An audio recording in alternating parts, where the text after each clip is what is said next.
the amount of $662,974.17. Manual checks in the amount of $5,117.80.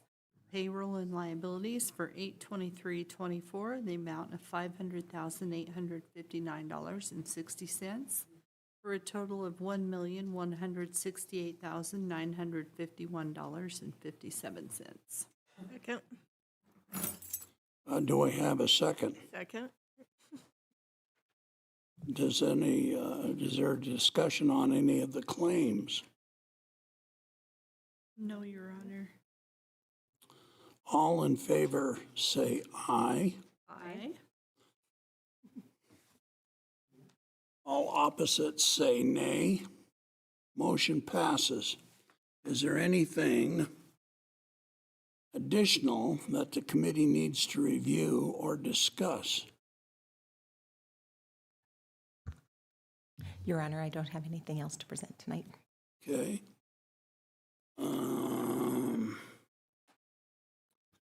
There being no other business to come before the committee, I adjourn the meeting at 6:47.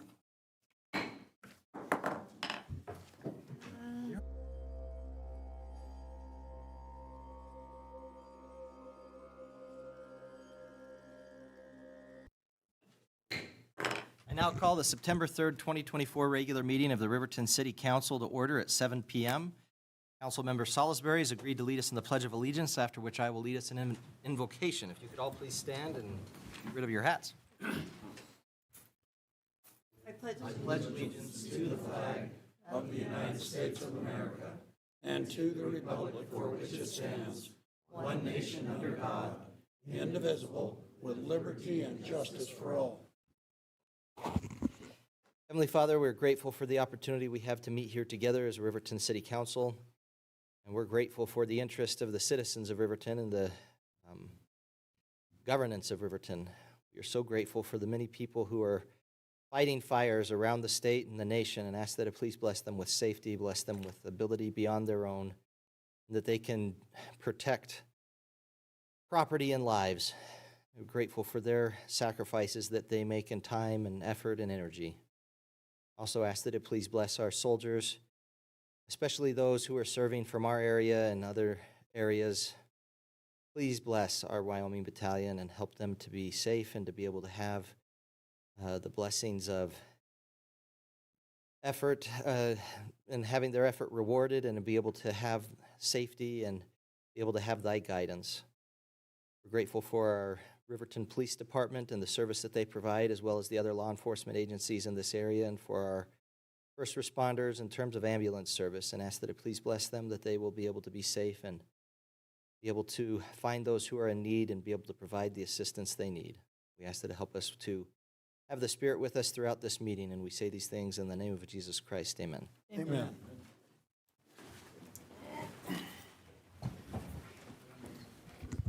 Ms. Harris, if you could please conduct the roll call. Yes, Your Honor. Councilmember Dean Peranto. Here. Councilmember Lindsay Cox. Here. Councilmember Mike Bailey. Here. Councilmember Carlo Borders. Here. Councilmember Kyle Larson. Here. Councilmember Christy Salisbury. Here. Mayor Tim Hancock. I am here, and I declare that we have a quorum present. I'd entertain a motion for the approval of the agenda as presented. So moved. Second. Councilman Peranto with the motion, Councilwoman Cox with second. Any discussion, amendments, additions? All in favor say aye. Aye. Aye. Any opposed say nay. I vote aye. Motion passes. Council committee reports and council members roundtable. Councilwoman Cox, do you want to start us off this time? Sure. I unfortunately haven't been to any meetings since our last meeting. The rec board meeting that was scheduled for the first Monday was moved to next week. So we'll attend that, and that's all I have. All right, thank you. Council member Bailey. Again, I haven't had any official meetings since our last meeting, but an enjoyable time. Took advantage of Central Wyoming Regional Airport and flew up for the holiday weekend to visit my son in Alaska.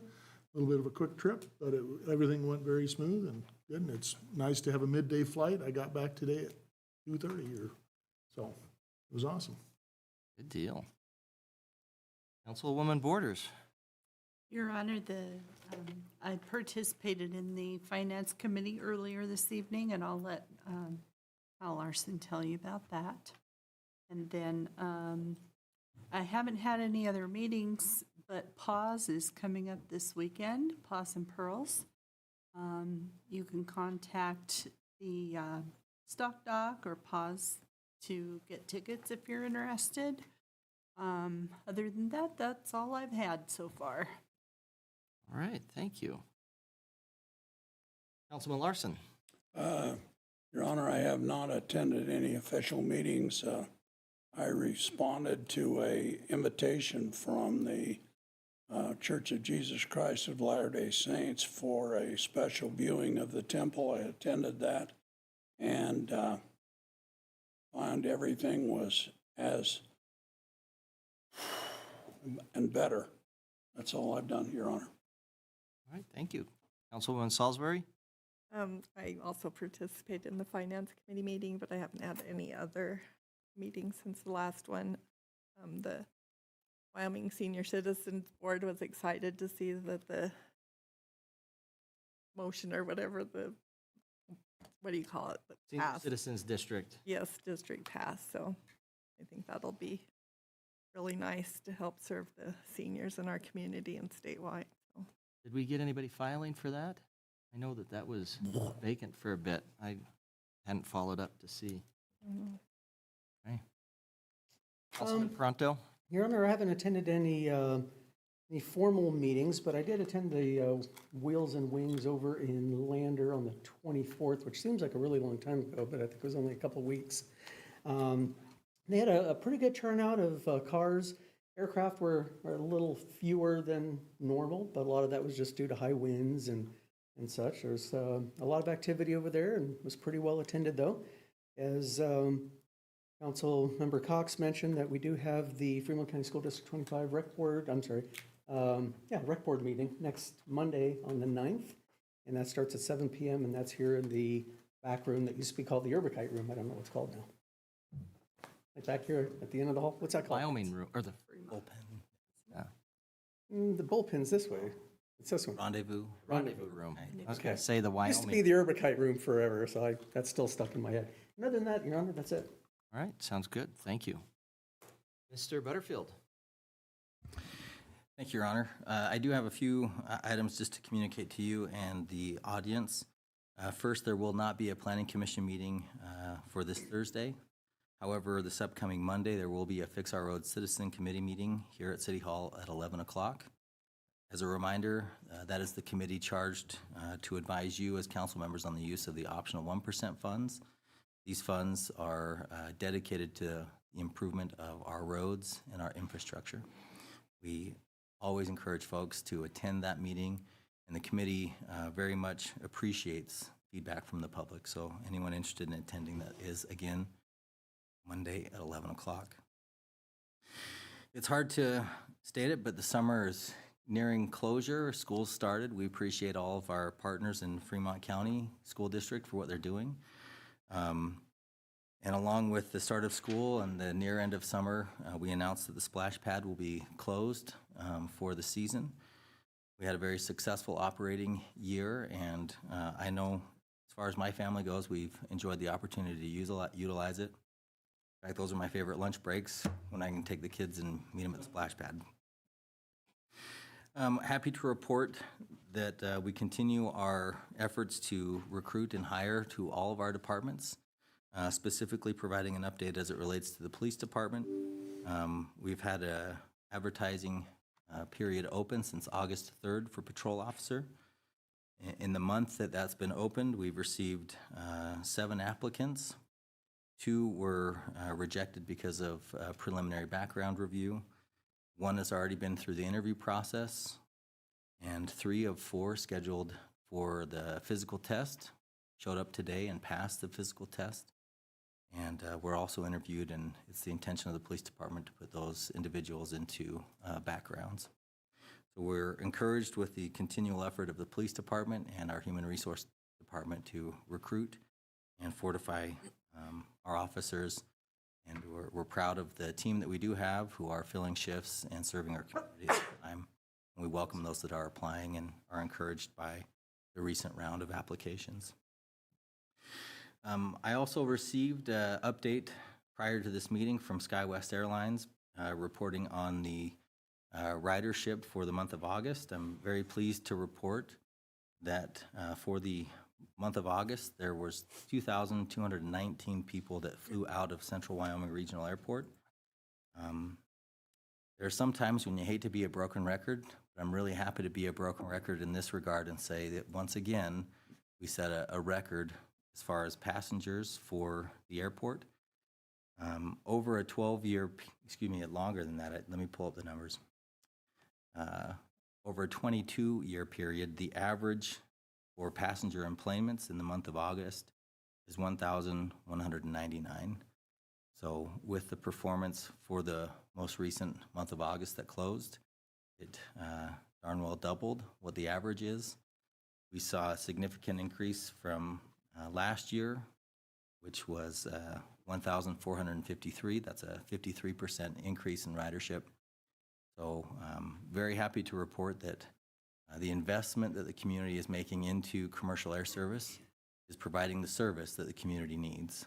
And the optional 0.5% is a critical component to the success of our connectivity to the National Transportation Network here in Fremont County. And we're pleased to report that because we have commercial air service, because we have a great partnership with SkyWest, because we have the schedule we need with 2 flights a day, we're seeing ridership at levels that we have not seen at least in a 22-year period. With that, Your Honor, I'll stand for any questions. Thank you. Any questions? Appreciate your report. Couple of things. I had the opportunity today to attend the STIP meeting. I'm trying to remember what that stands for. It's WYDOT. State Transportation Improvement Plan. What he said, State Transportation Improvement Plan. And basically what they do is they have a plan in place for each of the regions, and really they try to set things out 6 years. And so discussed just some of what that means, what the plans were in Fremont County for the next 6 years, what's coming up. A lot of what they're planning on doing is pavement preservation, which is kind of where we're at right now too. We've done a lot of that as of late. Also discussed a few things that they have going on. One, of course, is the lights at the corner of Main Street and North 8th West, as well as Main Street and North 5th West, I think is where that light is, right there in front of the boba shop, in front of the School District 25 Administration Building. Those lights have been scheduled for replacement and repair. Additionally, they have as we've talked about previously, and as we're getting going on, the Willow Creek Safe Routes to School project for getting sidewalks there along Major and connecting students to be able to get to the Willow Creek Elementary. And then the next project that they had on there, I think, was a pavement preservation project that they're going to be doing. And it was confusing during the meeting because they kept referring to it as the road to the airport. Not Airport Road, but the highway. That they've got a project that will be going in that area there in terms of pavement preservation. So it was good to hear from them. They reiterated that part of what WYDOT does and is meant to do is be responsive to citizen concerns. I know that we've had citizens that have talked to us about different areas that would either adjoin or be involved with the highway. And I guess I would encourage, they start the process for STIP March is what they said. So I would encourage you to kind of keep abreast of that time frame and attend and let them know any concerns. It was a good report, good opportunity to attend. They reported at the Fremont County Commissioners meeting.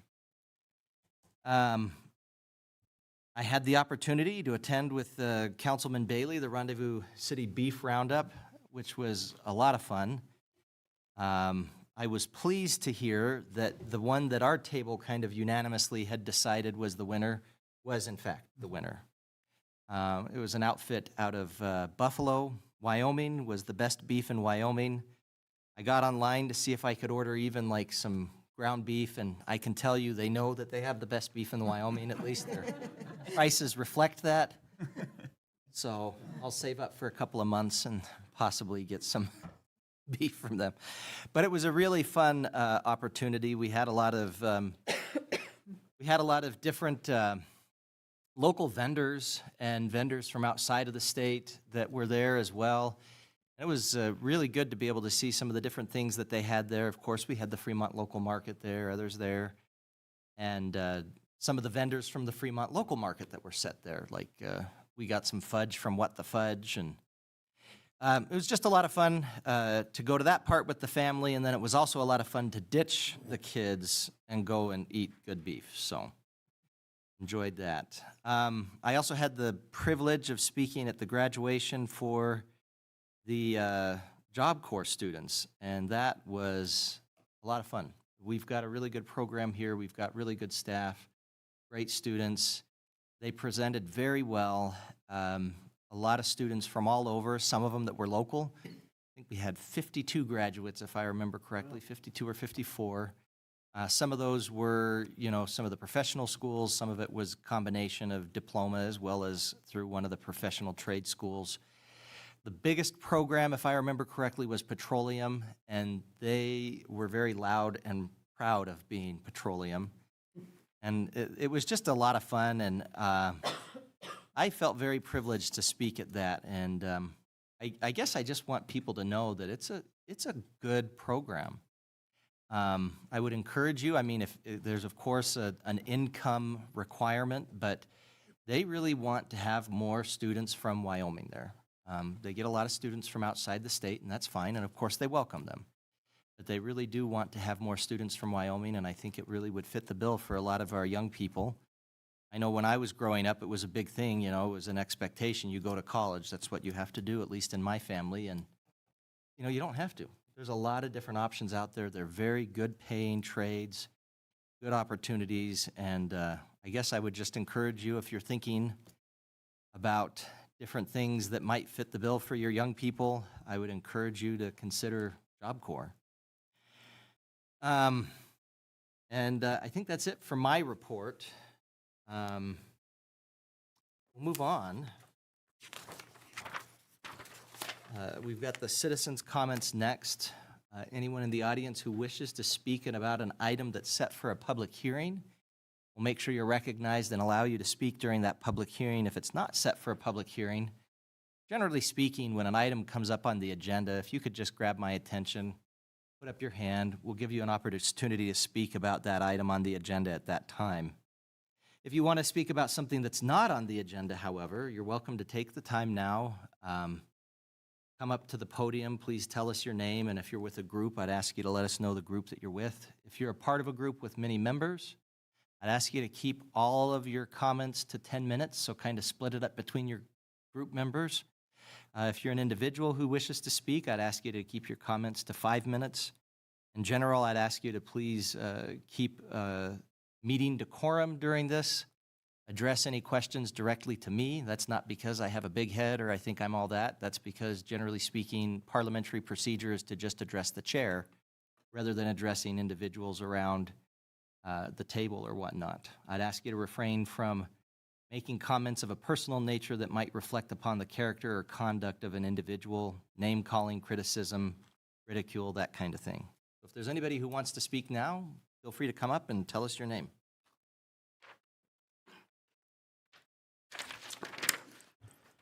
Good afternoon. My name is Jose Pro, and this is off the agenda. When Mayor Rich was here, we had took a vote about getting our roads and sewer redone at all nations or sundry states, whatever you want to call it. We have got Arapahoe Drive taken care of, which great job for Davis Company. They did a real awesome job. I'm really proud of them. But we just like to know where we're at this point, because it's another year that's gone by and we don't know where we're at with that. Fact of the matter is that we're also trying to get the home association there figured out there. It's a little bit different, and we don't know how to do it. Mayor Rich had talked about having somebody from the outside come in and look at their books and stuff, because there's a lot of things that don't look right, and we don't know yet. I think Kyle was at that meeting too. But yeah, that's really what we'd like to know. We have been cleaning up, and thank you guys very much for coming out and helping us when we had that cleanup. Thank you. We did a lot of improvements. We're still doing improvements. We're working on a lot of things out there, making it better. So thank you again. We really appreciate that. So kudos to all you. Thank you. Thank you, Mr. Pro.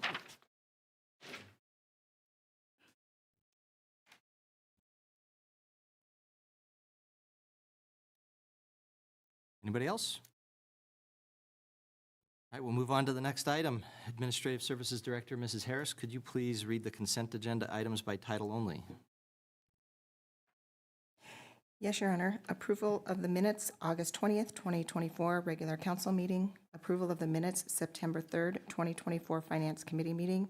Approval of the Finance Committee recommendations, September 3rd, 2024. Are there items requiring further discussion?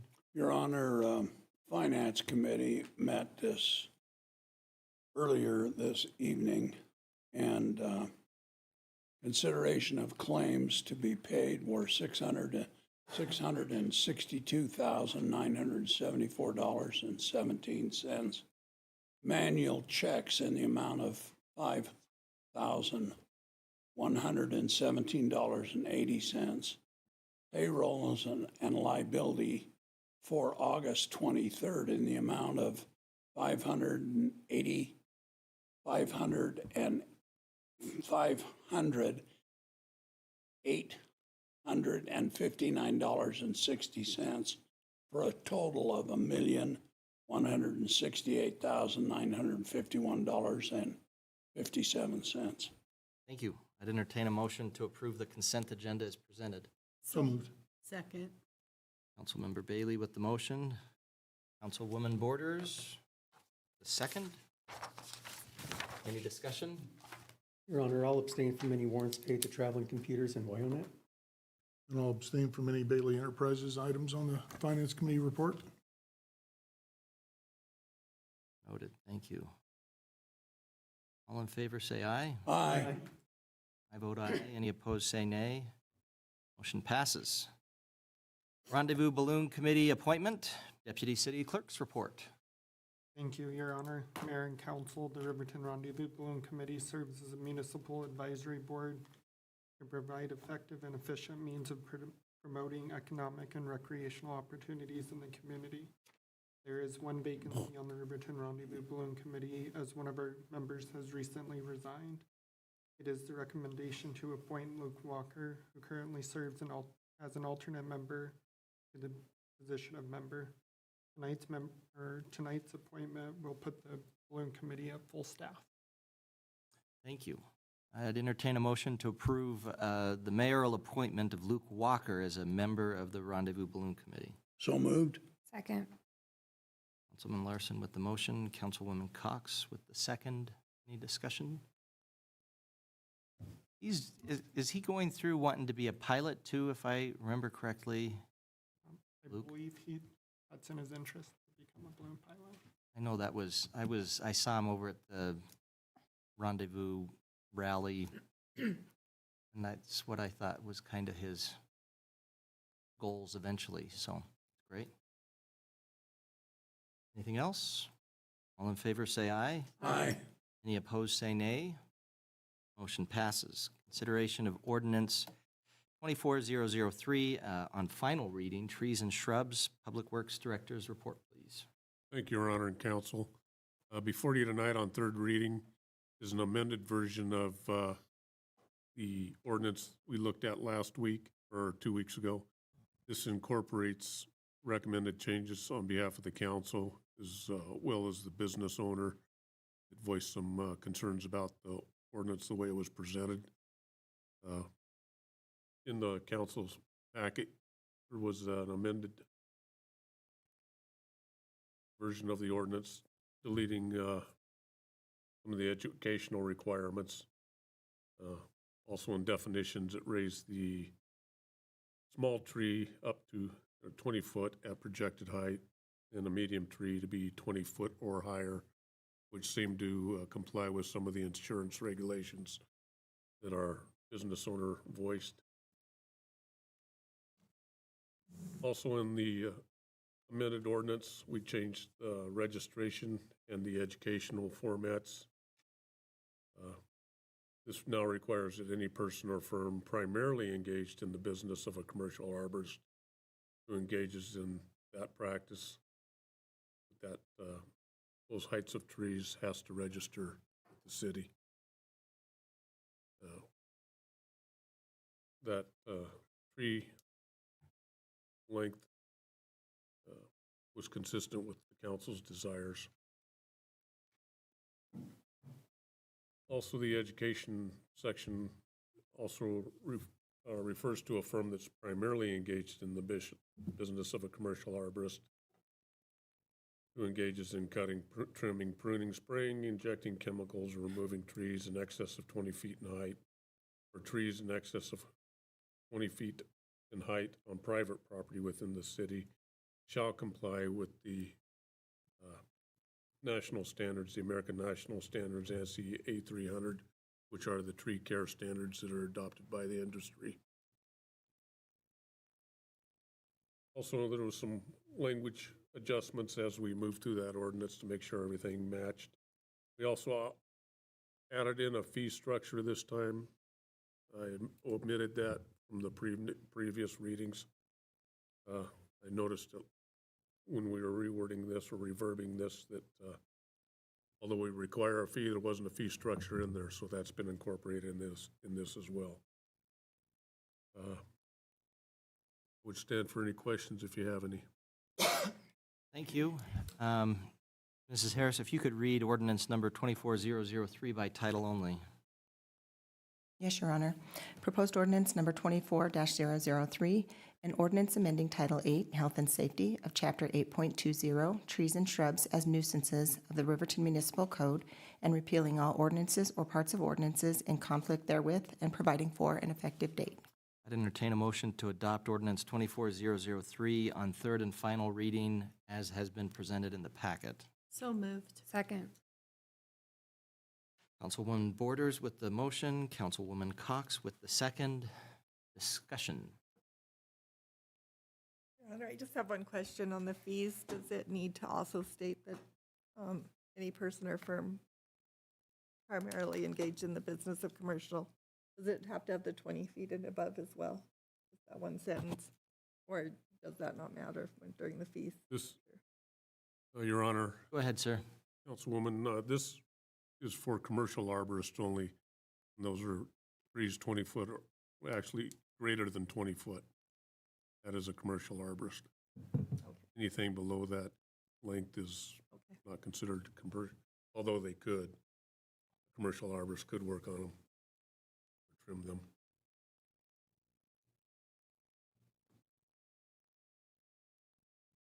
I guess my only concern is just the way it's worded now. It says, any person, firm, or corporation primarily engaged in the business of cutting, trimming, pruning, spraying, injecting chemicals, or removing trees greater than 20 feet in height for compensation.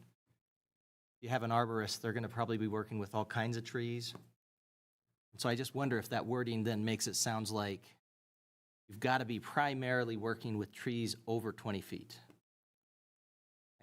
I guess I just wonder that if that's going to capture anybody, I suppose. Any thoughts there, Mr. Eggleston? I see your concern, Mayor. Thank you.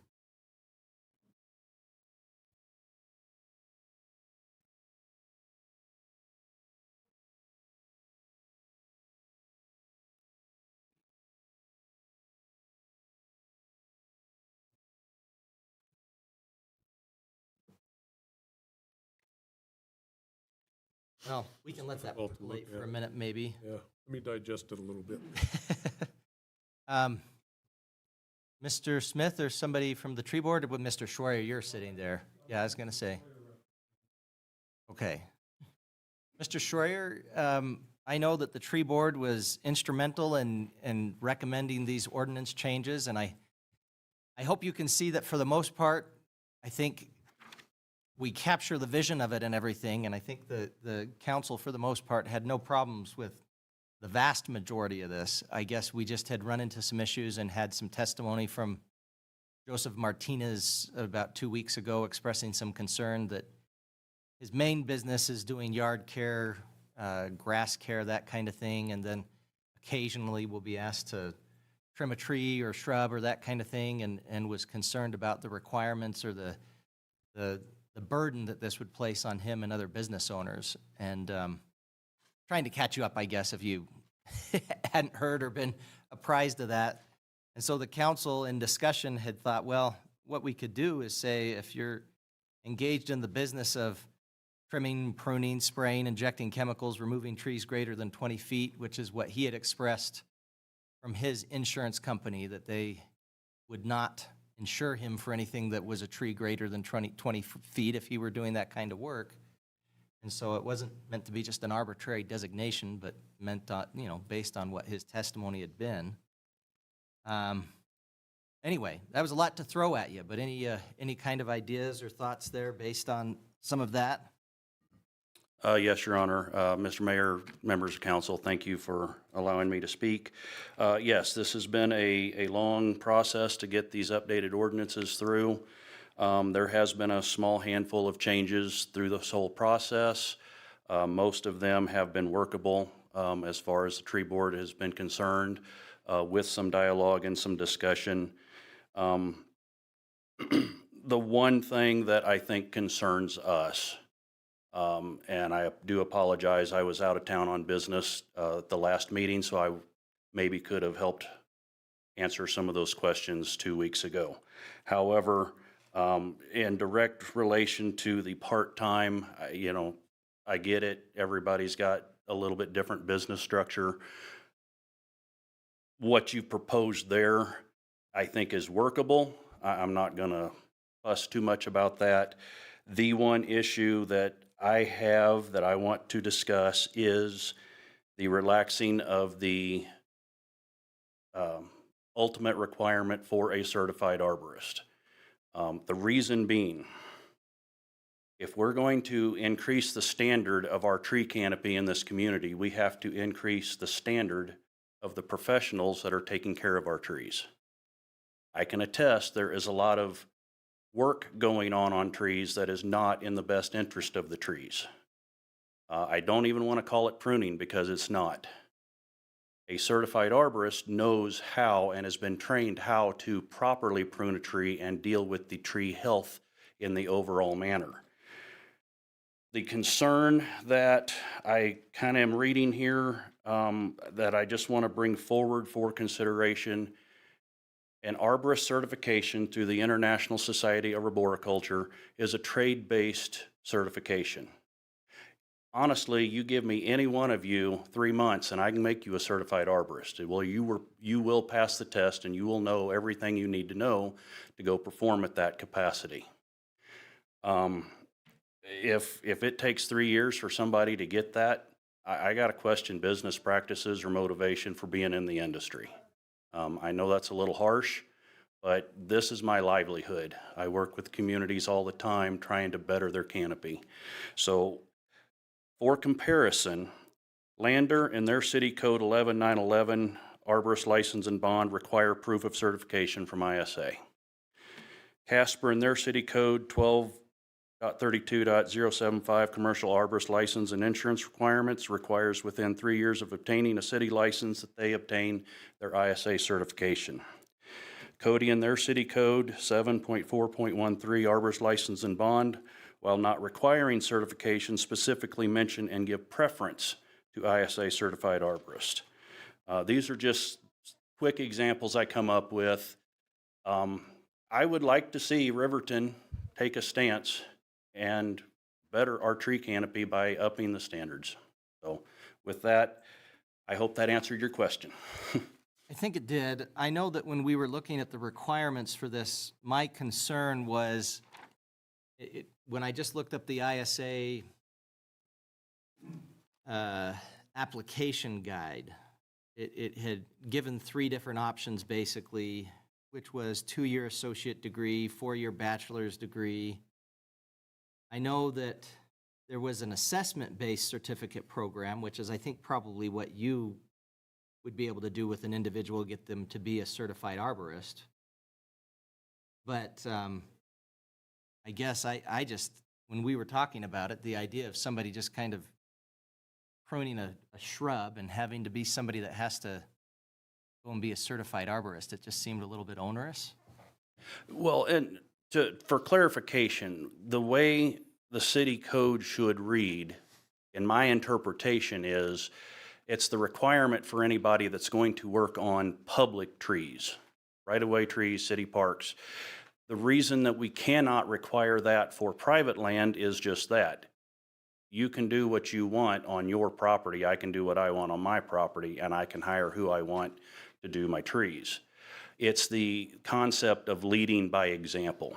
If the city requires that their trees be managed by a certified arborist, it's that perception that we are leading by example so that the public will follow suit. That will also bring in a community of this size should be able to handle 2 good size viable tree services. If they're certified, we can keep them busy. I have clients all the time ask, because I don't do the tree pruning myself, who do I use? So I give them the list. Well, they don't want to go with somebody from Lander or Thermopolis or Jeffrey City. They want somebody here. And so I think by doing that, that's going to provide some incentive for tree services that are already here to maybe gain their certification. So when it comes down to it, there's 2 different levels of certification within the International Society of Arboriculture. One is certified arborist, and anybody can obtain that with just a little bit of effort. There is also the board certified master arborist that does get into some degree requirements. I don't know, a little confused with what you were saying there or what you were looking at, but you know, anyway, stop rambling. No, that's okay. It's appreciated. Like, I think I would be more likely to be akin to the 17-year-old who's going to go and trim your tree and create problems than I would be to anything close to an arborist. As a matter of fact, I trimmed my lilac bush a couple of years ago, and it still doesn't produce lilacs. So if you could come by sometime, actually, I'd appreciate it. It used to produce a lot of them, a little too many of them, but I mean, when we were talking about this, I was like, yes, I know there's a right way because I have done it the wrong way. Mr. Bailey. And I guess, so you're okay with the lawn and garden company being able to do, I've got a branch hanging down, I just want it so I don't poke my eye out when I walk around my yard, kind of an idea, or trimming up a bush a little bit. Yeah. And I'm sure there's still a right way and a wrong way to do it, but the trick is, I don't know if the average homeowner could afford to have a full-blown arborist come and do some of that kind of stuff, because it raises the cost tremendously. And so I look at this as a balance between making sure the consumer gets what they're paying for, but yet not making it where it's $3,000 for some guy to come and trim a branch out of my tree. Yeah, understood, and that's a valid point. I don't want to hinder any company, if they're a lawn and garden service, of taking care of some basic stuff of what needs to be done. Right.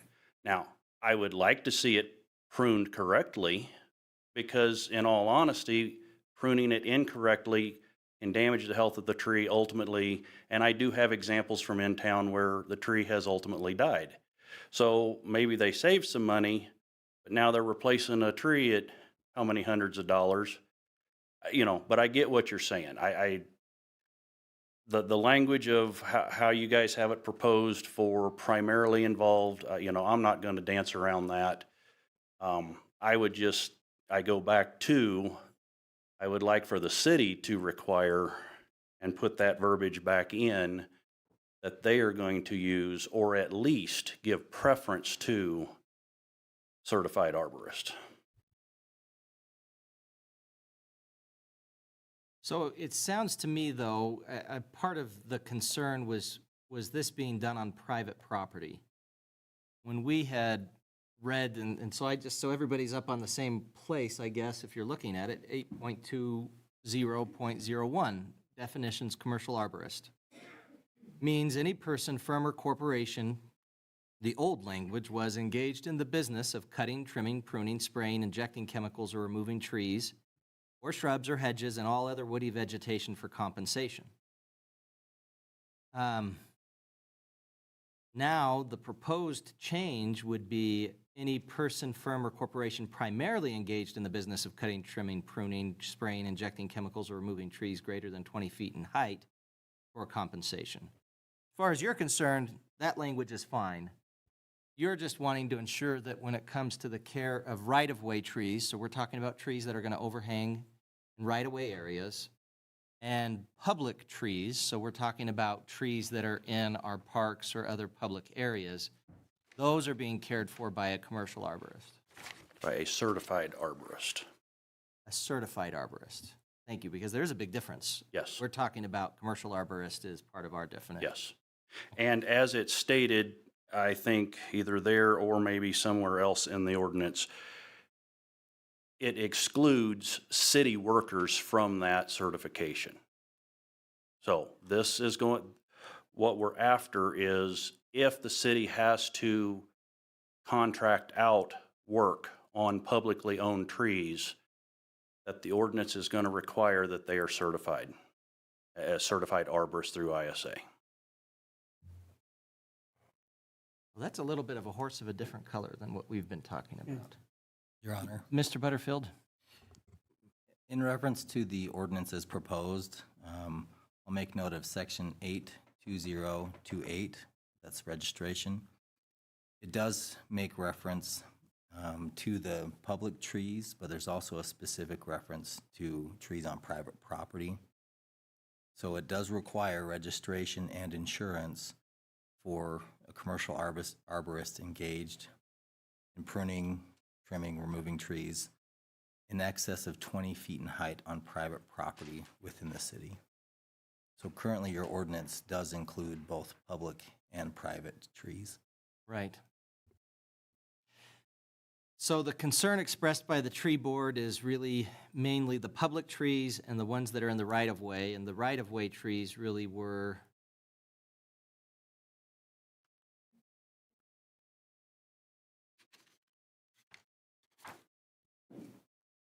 I'm just making sure. Planting trees in right-of-way. Oh, that's another one. Notice to trim or remove. That's probably where we're at, 8.20.22, which is if there's a dangerous limb or tree that's in violation of 8.20.021, which is dead or diseased tree removal. And then if we have removal of dangerous limbs, if it's likely to fall across any sidewalk, street, or any public way or place. Okay. Your Honor, Yes. question. By adding in the height restrictions or the verbiage about the height, couldn't you put the certification back in the language now that you've kind of eliminated the casual lawn care company from being able to work on trees? They can regardless, as long as they're below 20 feet. So in essence, you could put that verbiage back in that says if you're an arborist working on something over 25 feet or 20 feet, you should have that certification. Mm-hmm. And I guess that's the language we're going to have to figure out. So first off, we could pass this with the original language in terms of the definition of commercial arborist, for example. Any person engaged in the business of cutting, trimming, pruning, spraying, et cetera. And we could specifically put in their language that is public trees or trees that adjoin a right-of-way. And that could be what we define as a commercial arborist. A little bit strange, a little bit clunky, but fit what you're asking for. But you could. Your Honor, But it Sorry. still says, Mr. Eggleston, please. Your Honor, one of the issues is the minimum consumer protection that this ordinance would provide. We could reword it a little bit, I'm sure, but a person that hires somebody to trim their trees, that's, say, an arborist, that's not got any insurance, they have no recourse against that individual. Right. This ordinance provides that a commercial arborist doing this business and licensed in the city, even on private property, has to have a minimum amount of liability insurance to cover any damages potentially that they create. Your Honor. Yes. In order to gain that liability insurance, do you have to be certified for the insurance company? It probably helps lower their rates. That's probably what Mr. Martinez was talking about then. are you saying we should have them register, but they wouldn't have to be certified?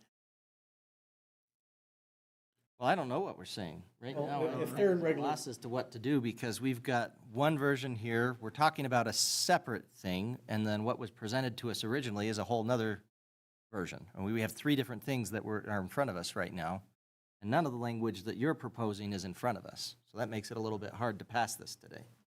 And Your Honor, I guess, we certify, we register electricians and plumbers, and we don't say, only if they're working on public buildings do they have to have a registration.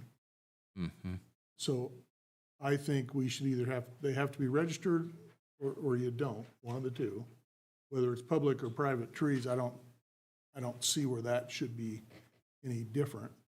Like Mr. Ingleson said, the consumer protection part of that is if you hire somebody that you know is registered and certified, then you know you're getting at least a standard that they're supposed to meet and that kind of stuff. So I think we could stick with that. In other words, we could And keep with then- what we have, but also kind of add to make sure that we have what. And like Dean said, if we've got the under 20 feet covered, that the regular lawn and garden guy or whatever could do that minor trimming, and then anything above that would have to be a certified person. Your Honor, could we just change the definition of the commercial arborist to say certified? Right. And I think actually what I was talking about, I think we could fix that almost. I was looking at that, Brian, and letting it percolate in the mind. And I think if you just got rid of the word primarily, you'd probably be able to make it work. You'd just say any person, firm, or corporation engaged in the business of cutting, trimming, pruning, spraying, injecting chemicals, or removing trees greater than 20 feet in height, which is what we were talking about in terms of the consumer protection, healthy canopy for compensation. I think if we just removed the word primarily, that we'd be all right there in terms of, But Your Honor, you'd have to put in the certification back in. yes. And I think Put it that's, back to where we had it to start with. yes, and that But they'd is, have to qualify which certification was required. And well, right. Your Honor. So that'd be 820.28D. Mr. Butterfield. Thank you. If it's the will of the council to require the certified arborist as defined by ISA, I think you're correct in putting that in the definition of commercial arborist. You already have a requirement in that definition that they would comply with ANSI Z133, which are safety-related issues. We could add in, as part of that definition, the language that was located previously in another section and bring it back into the definition. And for clarification, in looking at the requirements to become an ISA certified arborist, ISA Credentialing Council requires a candidate to have a minimum of 3 years of full-time experience in arboriculture. Excuse me, that word is challenging for me to. It just rolls off of his tongue. It sounded different when he said it. Or a combination of education and practical arboricultural experience. As a reference, full-time experience is equal to approximately 1,795 hours of work.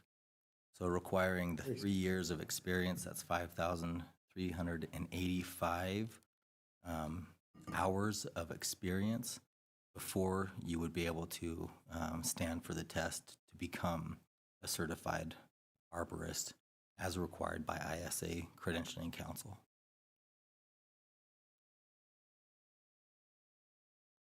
To continue, I'm sorry, there are areas where you can cut down on that hour requirement for work, and that is, as you referenced previously, if you can have a combination of education and field experience. Mr. Schroyer? So with regards to that, on 8.20.28 registration letter D, at least the copy I have, the very last sentence that has been withdrawn, within 3 years of obtaining a commercial arborist registration from the city of Riverton, each commercial arborist shall secure certification from the ISA as an ISA certified arborist. Proof of such certification shall be filed with Community Development Director. In my opinion, if we could just add that in, that covers. We're giving them ample time to be working in the trade and learning, hopefully from somebody that also knows, but that covers the work requirements, that covers any background. And it gives that incentive to, if they're going to continue to do this, here's the requirement that they are actively pursuing and ultimately obtain that certification within 3 years. Right. And I think, so you're saying, and I think that's what we could do. I know we were talking about changing the definition, but I think you could put back in 8.20.28. Yeah, I got it that time. Put back in that last sentence there, and I think we'd get what you want there. The only difference is now we're missing the public trees, I think. That would cover We're it. saying all of them. It would be all of them. Well, it specifically says, oh, public trees, there it is. Or removing public trees in excess of 20 feet in height. So would that kind of get what you would want to? Are we okay with that height requirement? Is that, I mean, Now, the height requirement, like I said, it's neither here nor there. There's no industry definition of a small tree. So if there's something that backs up to an insurance requirement or a public utility because it grows under power lines, there is no set standard for what defines a small tree. So define it how you want. 20 feet is fine. And in all honesty, it lines up well with a lot of our neighboring communities and how their tree ordinances are listed as defining a small tree. So that's an okay change. so it sounds like what we could do then is, if we were wanting to make this work with what the tree board is requesting, as well as being responsive to Mr. Martinez and his concerns expressed, which I'm sure he's not the only one, but he was the one who was willing to come and speak to us, which I appreciated it. If we were to put back in that last sentence of education, and if we were, Certification. right, and if we were to get rid of the word primarily with commercial arborist, then we could be done, right? Is that all we'd have to do? I think so. That's what I was thinking. I'm looking at registration. Any person or firm primarily engaged in the business of a commercial arborist. We'd probably get rid of the word primarily there too, because we were wanting to say anybody that's working with trees in excess of 20 feet in height. Yeah, the 20 feet removes the guy that's not primarily an arborist. Right. Exactly. Yeah. So we'd remove the word primarily in A as well. Okay. Thank you, Mr. Schroyer. I appreciate it. Sorry, I didn't mean to kind of talk in circles around you, but we've been wanting to make sure this Well, it's fits. third reading, so we have to get it. Your Honor, I just have a question. How are you defining the certification? The board certification or the 3-month certification? The education requirements in 8.20.28, if what we've been talking about were to be what we passed, then you would have to say, so under registration, under D, you would say that if somebody is going to be engaged in the business of a commercial arborist, that they would have to register and then they would have to secure certification from ISA within 3 years. So they can So do we're- it in 3 months, or if they have to do, I mean, he's saying that they can do it in 3 months then. Well, if he can make that happen, That's why I said, are we gonna, I mean, Well, that meets the just spec. make it, if that meets the spec, if that meets what the ISA requires, Doesn't matter how long it takes them, as long as it meets the requirement. so we're That's sure. their job to figure out how long it takes, not ours. Because you could have a guy that's worked for a tree service for 2 years. He could step in and get his certification relatively quick. So the If certification. you take me, is who's taking never a test, done that, it's doing gonna take the 3 years education, because I've gotta go board work for certification. somebody like him for But you 3 can't years. take the test until you have the hours or the equivalent. So you'd How still, can they do it in 3 months? So I'm thinking. They that already you- got experience, And if they don't? then it's gonna take them 3 years. We have tree services working in town that are not certified, but they have been working in the industry. So all they have to do is document that, put in their application, and they can go sit for the exam and they can pass it. So that's, So that's a different certification than the board certification with the education?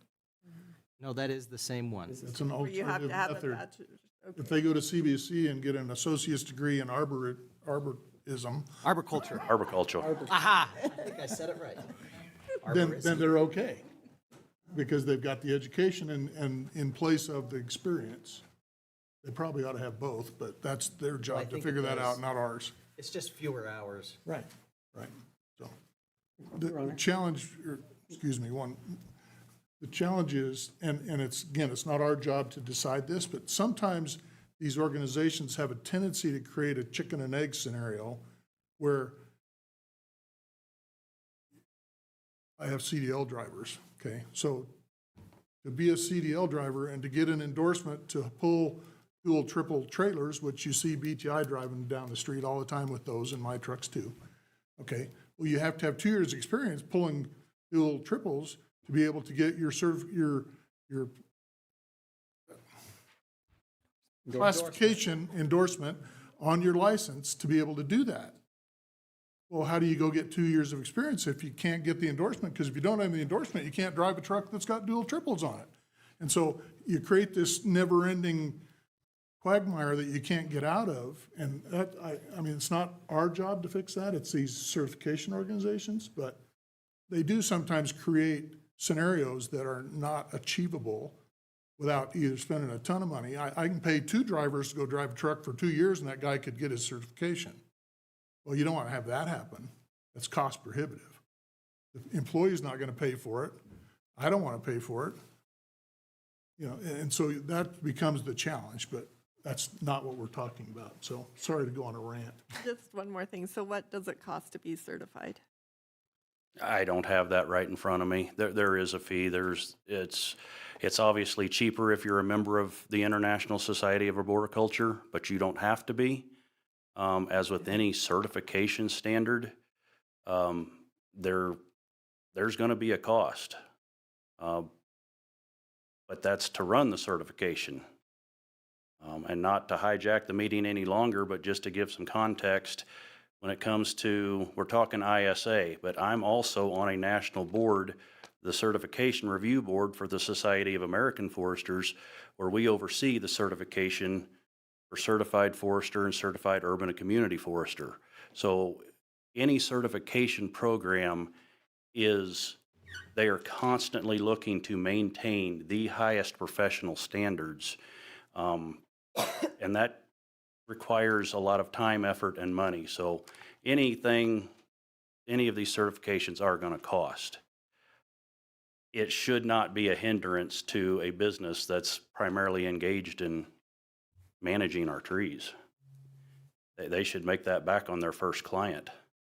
If passed with the changes that have been discussed, within 3 years, we should have certified arborists on the tree companies, the tree services that are operating here in Riverton. That's going to be a benefit and a boost to our overall tree health in this community. Owner, I still have a question. Go ahead. Putting the time limit of 3 years to obtain the certification, who is managing that? Is that now the city's job? Okay, well, you applied this year. Next year, when you apply for renewal, do we validate that and say, well, you have 2 years left, and then, okay, you have 1 year left? Or how is that being managed? Because that, I mean, if you wanted to get around that, I'm going to call it Bob's Tree Service, and then in 2.5 or 2 3/4 years, I'm going to change it to Bob's Tree Service. I'm going to change it to Joe's Tree Service, and then I circumvent this requirement. I hope people don't do that. But it's in here, and who's managing that? Brian? Mike? Mike's going to take care of it. Mike's going to take care of that. You feel confident? You're good. I'm an extremely confident individual, Your Honor. Yes, we know that. Well, since we're putting it in code, it's worthwhile to ask how you manage that requirement, because then the onus is now back on the city to manage that requirement. I agree. For your information, to join the ISA, as a professional, it's $135. As an associate or as a senior, $70. Student, it's $30. And then to stand for the test is $170 for members and $280 for non-members. Probably cheaper to join and then do the test. So, just in case anyone's keeping track. And there's nothing in the ordinance that says that I can't go out in my backyard and get up and chop my tree to death because I'm not doing it commercially. Right. I'm just cutting down my own tree. If long it as falls it's- on my garage, it's my damn fault, so, Yes, don't do that. yeah, so. And as long as it's not joining a right-of-way, we're good. Okay. So, thank you, Mr. Schroyer. Sorry Thank to you, make everybody. Stand up there for so long. Your Honor, Yes, sir. just a few points of detail. If there's interest in removing the term primarily, I would suggest you remove it throughout the document. Therefore, as you're looking at this proposed ordinance, you will need to look at section 820.28, subparagraph A, E, and F. You'll also need to look at section 82029, subparagraph A, and then 82001, subparagraph 3. Those are the areas where it's referenced. Okay, thank you, I appreciate it. Mr. Warpness, were you coming up because you wanted to say something? Yes, please. Yeah, please. Thank you, Mayor and Council. I had no intention at all of saying anything this evening, but this conversation is just in the weeds. No, And trees. big weeds. So anyway, I, as many of you know, own the building on Broadway, the USDA building. And I've got some beautiful flowering crabs there that are over 20 feet.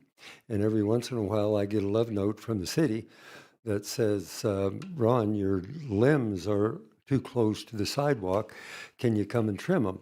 Okay, so then I get out my lopping shears and go in and butcher them because I'm not a trained arborist, much as you are. And I just want to lay down the marker that I'm not hiring a trained arborist to do that just because they're over the city's sidewalk. Okay, so I just wanted to make sure that it's not encroaching in your backyard. I understand that. But if you have a tree that is over the roadway, okay, or the right-of-way of the city, will that require a trained arborist for me to pay for? And I'm here to tell you I'm not going to do it. So anyway. Appreciate the heads up. As long as you don't pay yourself, you should be okay. Thank you, Mr. Warpness. That's a good point, though. No, any person primarily engaged in the business of a commercial arborist. I mean, this is more of a restriction on who's going to be allowed to be considered a commercial arborist. I don't think there's anything that, Nothing precludes you from being a landowner or homeowner and doing that. I don't think so. We're talking about, I hear what you're saying, Mr.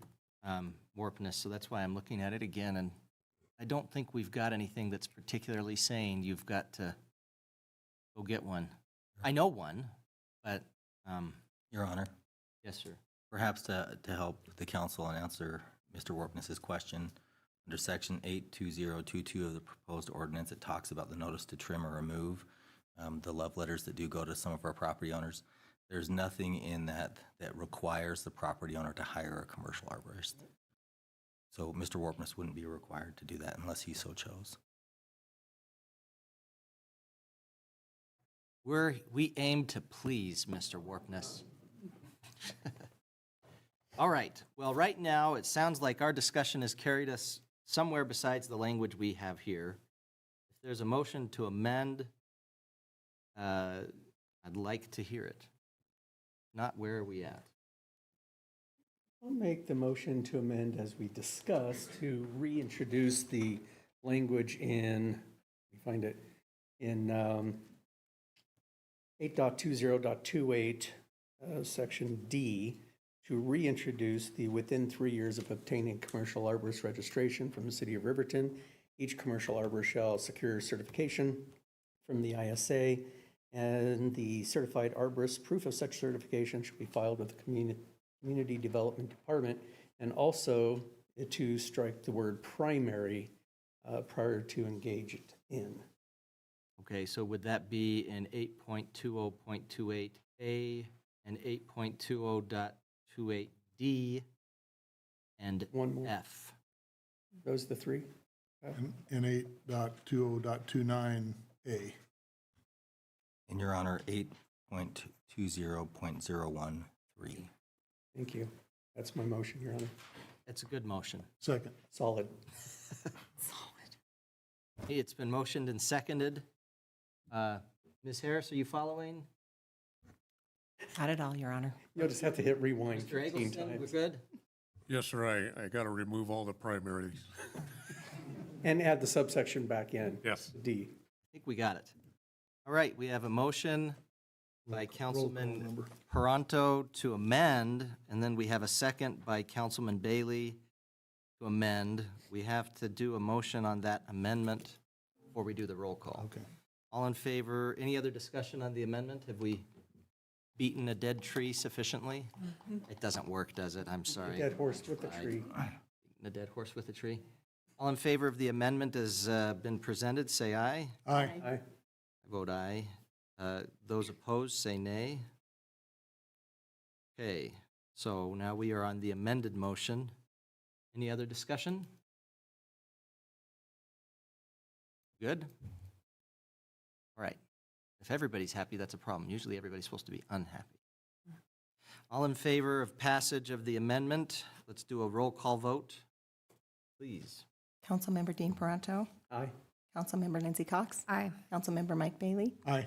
Councilmember Carla Borders. Aye. Councilmember Kyle Larson. No. Councilmember Christy Salisbury. Nay. Mayor Tim Hancock. I vote aye. Motion passes. Ordinance 24004, third and final reading, public intoxication, police chief's report. No. Let's have Mr. Butterfield report on that. Thank you, Your Honor. Before you go on third reading is this proposed ordinance as it relates to public intoxication. It's important to note that Riverton Municipal Code already has a section as it relates to public intoxication and that it makes it illegal. The purpose of this ordinance is to strengthen the existing ordinance that is in place.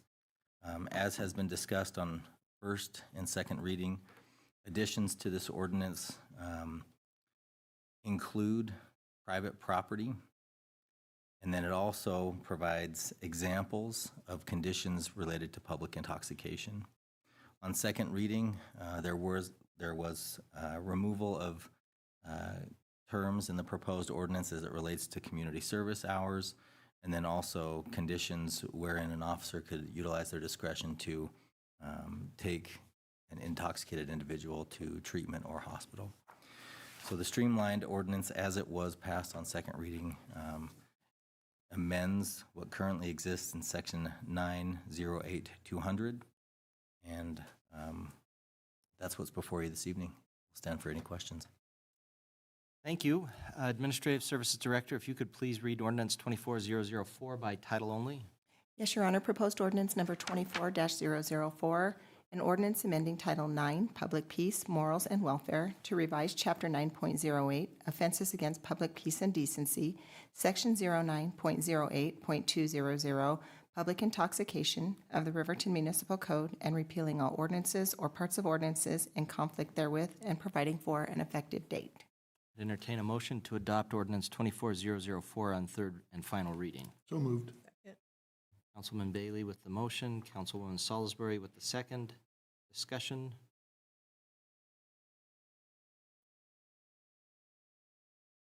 Okay. Ms. Harris, if you could please conduct a roll call vote. Yes, Your Honor. Councilmember Dean Paranto. I always get to go first. Aye. Councilmember Lindsay Cox. Aye. Councilmember Mike Bailey, Aye. Councilmember Carla Borders, Aye. Councilmember Kyle Larson, Yes. Councilmember Christy Salisbury, Aye. Mayor Tim Hancock. I vote aye. Motion passes. Thank you. We're at 8:10. We've still got funding agreements. Do we want to try to plug through a little more, or would we want to take a We got brief? the parking lot. Do the too. parking lot one. Let's You do want that. to do that first? Yeah. Okay, let's get that finished first then. Consideration of ordinance 24005, third and final reading, municipal parking lot regulations. Mr. Butterfield, please give us your report. Thank you, Your Honor. Before you is an ordinance that will create Chapter 18 titled Municipal Parking Lots under Title 10, Vehicles and Traffic of Riverton Municipal Code. This is the product of discussion from City Council, community members, specifically the downtowners and city staff. And I would recognize there are members of the downtowners in the audience tonight. The desire from these discussions was to improve the downtown parking lot. Proposed ordinance before you addresses all municipal parking lots and outlines prohibitions and establishes penalties for violations. Of note, the proposed ordinance highlights that it is unlawful to park a vehicle or trailer on municipal parking lots that are inoperable or not appropriately registered. It also states that it's unlawful to utilize a vehicle or a trailer as a temporary or permanent living quarters while on a municipal parking lot.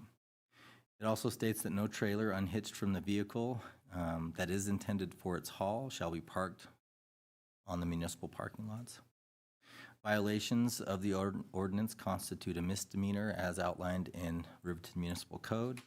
It also empowers the city and authorizes the city to immobilize, tow, or impound any vehicle in violation of the ordinance.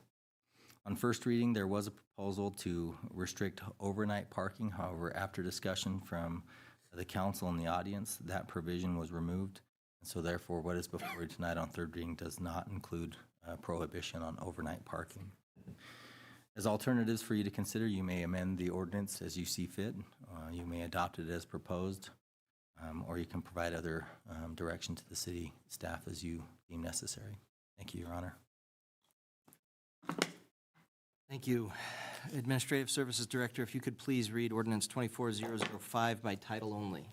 Yes, Your Honor. Proposed ordinance number 24-005, an ordinance amending Title 10, Vehicles and Traffic, to create Chapter 10.18, Municipal Parking Lots, and providing for an effective date. Thank you. I'd entertain a motion to adopt ordinance 24005 on third and final reading. So moved. Second. Councilman Larson with the motion, Councilwoman Borders with the second. Discussion or amendments?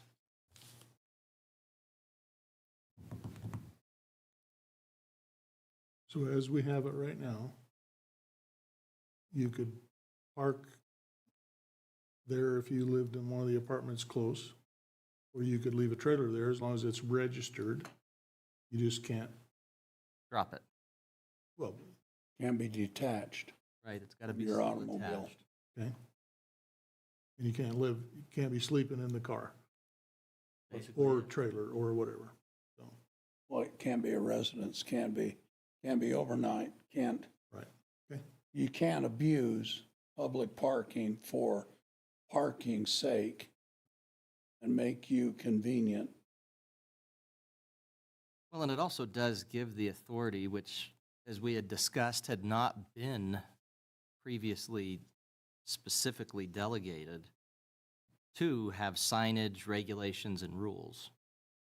And so if we had a spot, for example, that we wanted to say, no overnight parking here, we could do that, like we have up at the airport, where it's like long-term or short-term parking.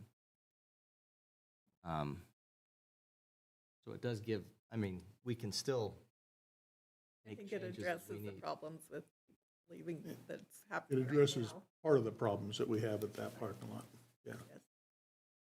So we have not done anything with people using that as sort of permanent parking for their vehicles that are offsite of their business.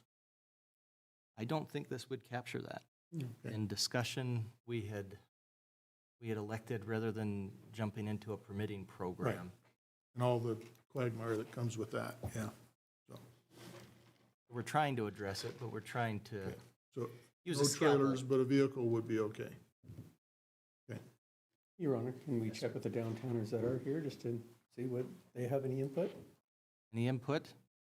Since you started this, as you said a couple of weeks ago, Ms. Cooper, That I started this, not Wanna us. start? Okay, so I'm Tracy Cooper with the Downtowners. I'm Shelley Anderson, also with the Downtowners. So the reason we started this was the parking, we have horrible parking down on Main Street. And so the parking lot that is the cities and the Downtowners clear back in the 70s, it started this, was to give a place for the business people and the residents a place to park. And it's been kind of put back on the back burner for so long that we have quite a few people that actually live in their vehicles there. We have people that are hiding in the bushes. And as the residents come home, then they're coming out and ask them for money. We have people that are passing out in the back doors of the businesses. And so we decided we need to take that parking lot back so that anybody that goes downtown, tourists, business people, whoever, the residents, will feel safe there. So that's why we started this. And we had our first cleanup, and it was great. We painted the railings and everything. And we did find a drug kit, just one though. Just one. A drug kit that was in the bushes. Found a couple of evidence that people were actually trying to live in the bushes. But we got all that cleaned out, so now that people can see in there and it's not so scary. We do want to acknowledge that several business owners came out to do the cleanup as well as Mayor with his children. And so we do appreciate the community support for this. Yeah. I know some of the discussion was improved lighting as well and possibly camera. Thank you, Your Honor. I'm working with the IT department currently right now. We need to do a site survey on that parking lot, identify some locations for cameras, and then a good method, a viable method of transmitting those video images back to the police department. It's not insurmountable. It's fairly easy to do. Also, looking at the lighting, I talked to Rocky Mountain Power today. Those lights actually in the parking lot currently belong to Rocky Mountain Power. I'm going to look at the parking lot tonight to see how visible they are, if they need to be brighter or maybe some alternatives. Thank you. I know that was part of the discussion early on was whose lights are they after all? That's good to know. Okay. Thank you for coming in. Thank you, Mary. Appreciate it. So, Your Honor, between this and the public intoxication, maybe it'll help with some of the other issues as well. We can try. That's really what we can do. Is there anyone else in the audience that was wanting to speak regarding this ordinance? I promised I'd give people time, so I try not to. Mr. Gores. Mr. Gores. My eye just went right over you. I'm sorry. By the way, I saw you out there, and it was good to work with you. Yes, right. You can knock down weeds like nobody's business. Given the right tools. Thank you. No, I just wanted to comment that since the discussion has come up with this ordinance coming into play and becoming adopted, we've seen several of those vehicles that seemed to be immobile finally got moved here this last week. So it's nice to see that change occurring. So that's all I'm going to say. Thank you. Thank you. Okay. Any other discussion from the council? All right. Ms. Harris, if you could conduct a roll call vote. Councilmember Christy Salisbury. Aye.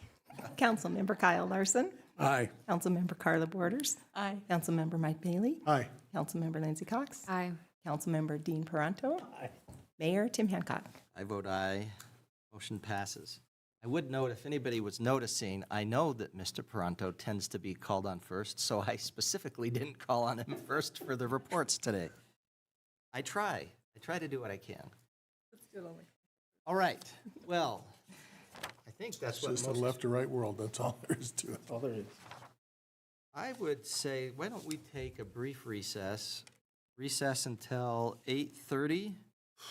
We'll come back, and then item 14, which is EDGE funding agreements. Be in recess until 8:30. 8:30.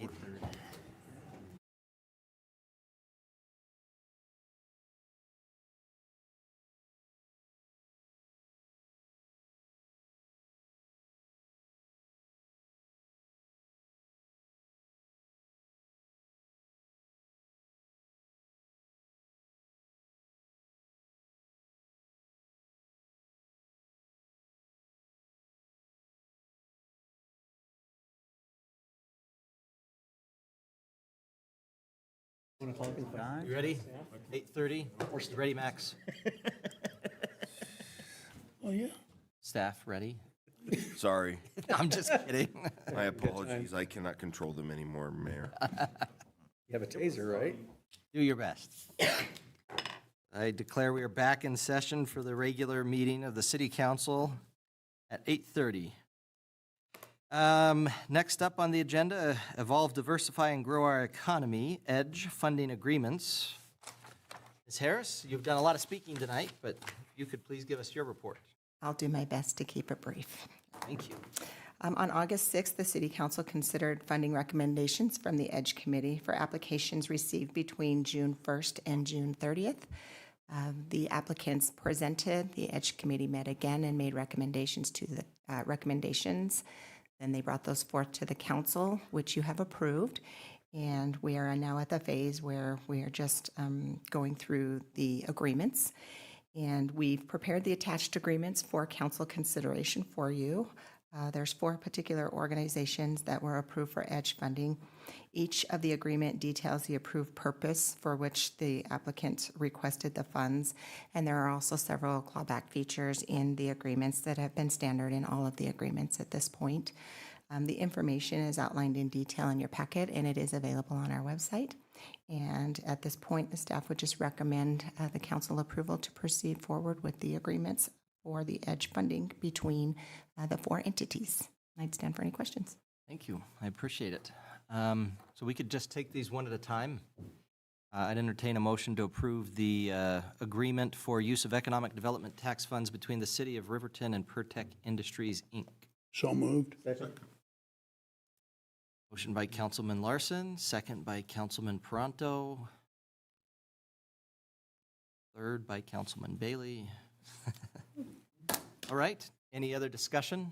Your Honor, the only thing I would like to say is there's been a lot of comments about the EDGE funding and proposals and what's been approved. And I would like the public to understand that there are quite a bit of reporting requirements. I don't know that people have seen what we actually see what they're required to do. I think they sometimes think that we're not checking up or reviewing. But I hope people know where to go to see what's actually been funded. And I think all of this is public knowledge on what their requirements are, or they have to return the money. And I don't know that the public understands that. So hopefully you let them know, Ernie, that they can find that. And there are a lot of oversight from the city and with our decisions. And so I hope people know what's actually been funded, what's required of them, and realize how great it has been for our community. Sorry, I know it's kind of a little off this, but I wanted to get Nope, that's perfect. Actually, I was just talking with Mr. Butterfield about this. Which ribbon would I go to, Mr. Butterfield, to look at what has been funded thus far by EDGE? Your Honor, if you go to the city's main page, and you scroll down just a little bit, there's a really nice image there as the front that slides. And then the next row of items are blue ribbons. The first is optional 1% tax. The next over is optional 0.5% tax. Our residents can click on those ribbons, and it will route you to a landing page where there's information about each of the taxes, and then there will be hyperlinks on those landing pages that will get you to the list of projects and other specifics as it relates to how the funds have been used. Great. I'm just looking at it, and the very first one is Kafaru Holdings. I love their title. It's just one of the best titles for funding ever. Divorcing of Colorado and Courtship of Wyoming. It's just my favorite one. It's just perfect. Thank you. I looked there. I have the list there of what has been funded thus far. I was reading some of the comments on Facebook with people talking about we don't need another coffee shop, and I understand that coffee shops may not be everyone's cup of tea. No? No one's going to laugh? Okay. Thank you, Ernie. A pity laugh. Coffee shops may not be everyone's cup of tea, but there's a lot of different areas that we have funded. I mean, from landscape curbing, CDS, salon, Pinnacle Center expansion. I mean, there's been a lot of different areas. Hospital, of course, has been the highest. Airport. Central Wyoming College for the Equine Center. So it's been a lot of different areas in the economy. I would note there were a lot of folks with the first funding that we did that were saying, well, wait a minute, what about recreation? And actually, I think even Councilwoman Salisbury and Councilwoman Cox had kind of said that. We don't want to forget recreation.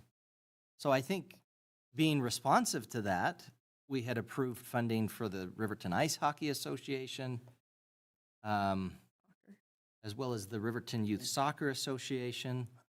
And then, of course, people saying, well, we don't just want it to be big businesses, we want it to be small businesses. And a lot of this has gone to small businesses. Matter of fact, I don't think any of it has gone to what anybody would consider by a federal definition anything more than a small business. So I don't know. I guess I would just encourage folks to check out what has been funded. It's by no means something that's been meant to just benefit one area of the economy in Riverton or one area or even a group of people. It's been very broad range of projects that have been funded and organizations. Some that have been nonprofit, some that have been for-profit. It's just all over. So, not that I'm saying we're perfect, we're people, we know that, but we definitely welcome feedback and discussion. Folks may recall that we just recently had discussion at the FCAG meeting about the MOU, which was approved by the City of Riverton in terms of funding going towards the ambulance, additional funding towards the airport, and additional funding towards WRTA. So, anyway, I appreciate the little bit of a off-topic, so to speak, but it is on topic because it is responsive to, I think, things that we've heard and seen. Any other discussion? All right, all in favor, say aye. Aye. I vote aye. Any opposed, say nay. Motion passes. I'd entertain a motion to approve the agreement for use of economic development tax funds between the City of Riverton and the Stock Dock PC. So moved. Second. Motion by Councilman Bailey, second by Councilman Larson. Any other discussion on that one? All those in favor say aye. Aye. I vote aye. Any opposed, say nay. Motion passes. I'd entertain a motion to approve an agreement for use of economic development tax funds between the City of Riverton and Help for Health Hospice. So moved. Second. Motion by Councilman Larson, second by Councilwoman Borders. Any discussion on this one? Just to verify, Ms. Harris, these have all been, I know that we had some that had come before us, and we started with us and then went to the organizations and then had some changes. Have these all been presented to the organizations as of this point? Your Honor, oh, how I've learned. Yes, they have all been presented to the organizations, and they concur. Thank you. I appreciate it. All those in favor say aye. Aye. I vote aye. Any opposed say nay.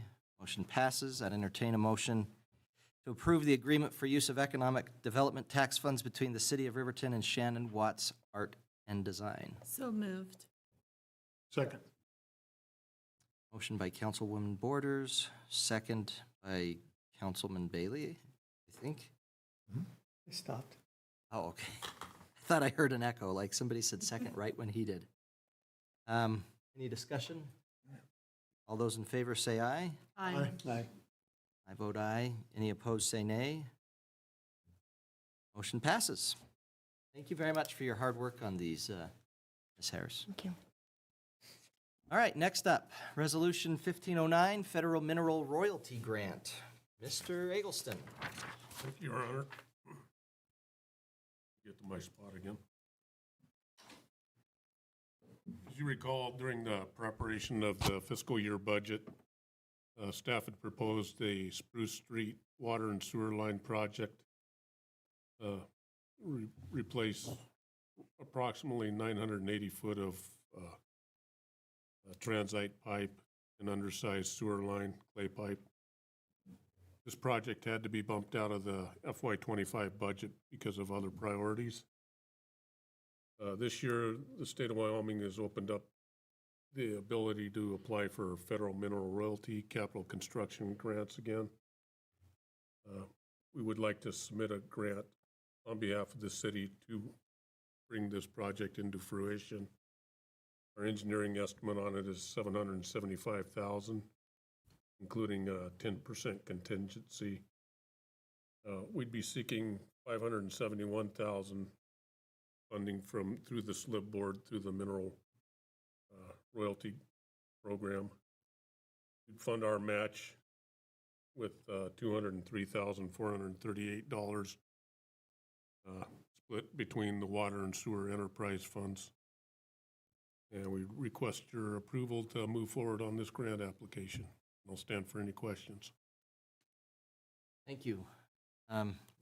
Councilman Larson? Where does this, where particularly on Spruce are we? Is this Spruce Street down off of Broadway? Oh, Your Honor, Councilman Larson, this is actually, that is the location, however, the water and sewer lines run through the alley.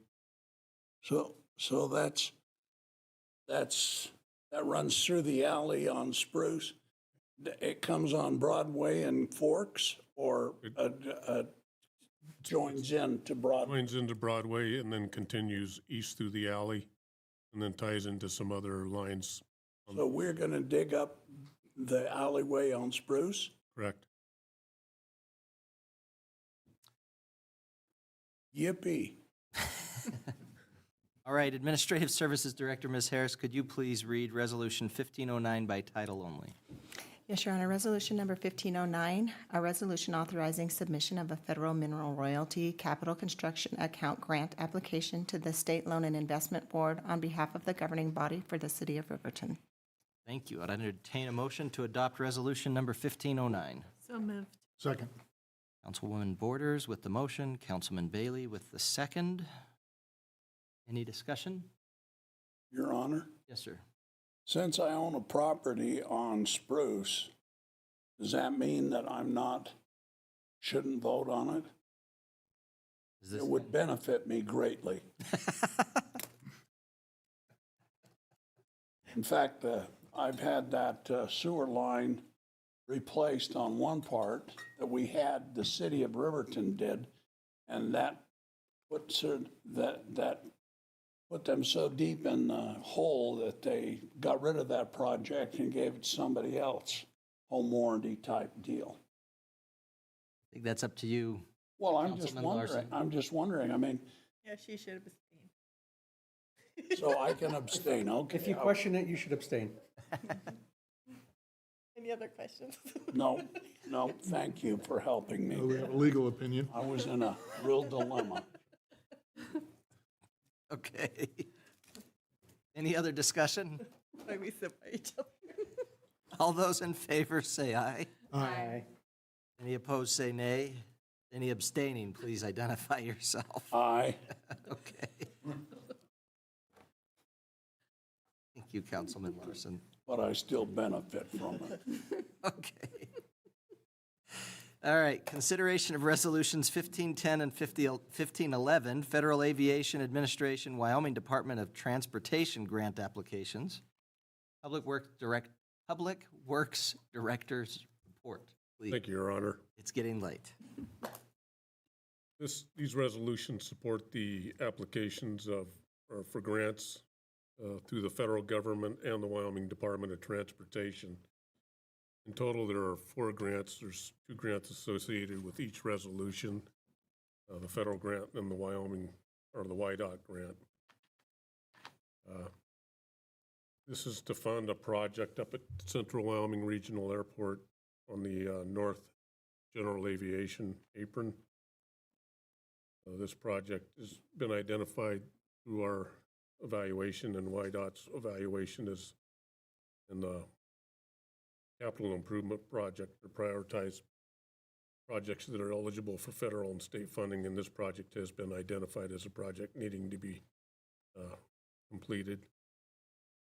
With this funding, the federal funds are $1.2 million on one of the grants and $1.03 million on the other. State funds, matching funds for the first are $48,800, and the second is $41,353. The city's matching funds for the first is $32,592, and the second grant is $27,569. Our total commitment for this project is 2.5% of the total project, or $60,161 for a $2.4 million project. And we'd request approval to move forward with this. Thank you, Mr. Eggleston. Administrative Services Director, if you could please read Resolution 1510 by title only. Yes, Your Honor, a resolution of the governing body of the City of Riverton supporting the application of Airport Improvement Program Grant Number 3-56-002-4-058-2024 from the Federal Aviation Administration and Grant ARI 007C from the Aeronautics Division of the Wyoming Department of Transportation. I'd entertain a motion to adopt Resolution 1510. Moved. Second. Councilman Paranto with the motion, Councilwoman Borders with the second. Any discussion or amendments? It is a great return on our investment. And how? I agree. Any other discussion? All in favor say aye. Aye. I vote aye. Any opposed say nay. Motion passes. Administrative Services Director, if you could please read Resolution number 1511 by title only. Yes, Your Honor, a resolution of the governing body of the City of Riverton supporting the application of Airport Improvement Program Grant Number 3-56-004-059-2024 from the Federal Aviation Administration and Grant ARI 007B from the Aeronautics Division of the Wyoming Department of Transportation. I'd entertain a motion to adopt Resolution number 1511. So moved. Second. Motion by Councilman Bailey, second by Councilwoman Borders. Any other discussion on that one? All in favor say aye. Aye. I vote aye. Any opposed say nay. Motion passes. Bid award, HVAC project.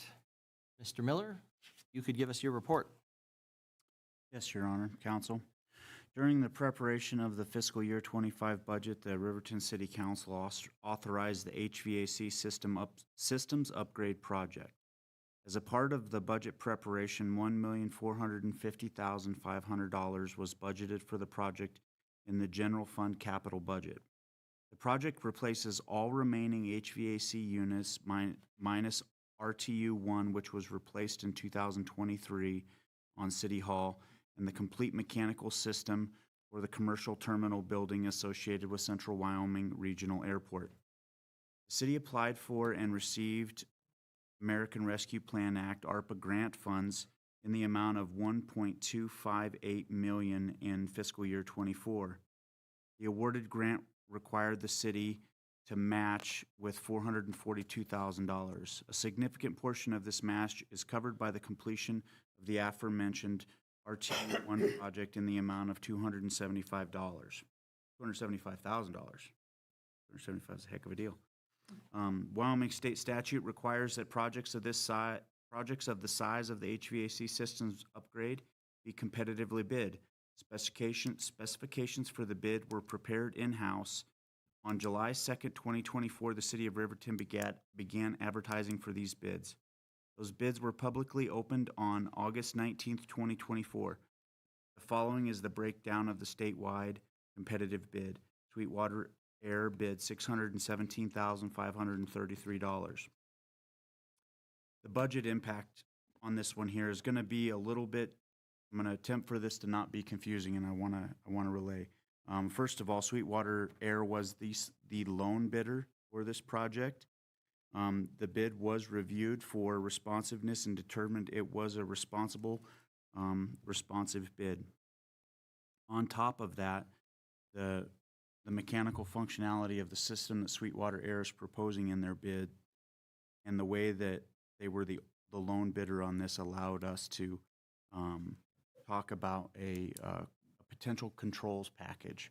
So currently the city of Riverton controls for all HVAC systems in the airport and city hall are performed by a Johnson Controls system that was integrated when the conversion was made in 1994 through 1997 from Kmart to City Hall.